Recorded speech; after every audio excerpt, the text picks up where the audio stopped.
Well, for myself and Pfizer, why we are involved in Harmony, it's because in hematologic malignancies, there, in most of them, you don't have a lot of patients. So most of the hematologic malignancies are rare orphan diseases, and trying to get data so that we can turn data into scientific insights and we can actually improve patient care.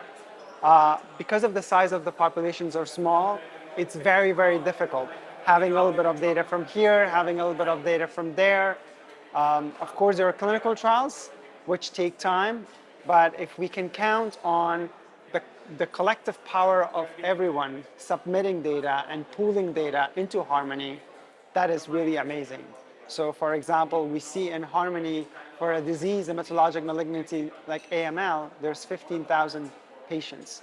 With 15,000 patients, you can do a lot of research to understand which mutations, what are the prognosis, potentially what are the treatment patterns that can improve care for these patients, which you cannot do on your own. So I think going back and recapping in hematologic malignancy for us, it makes sense for all of us to put our data and all our brains together to actually either cure or chronicize these blood cancers for patients to come.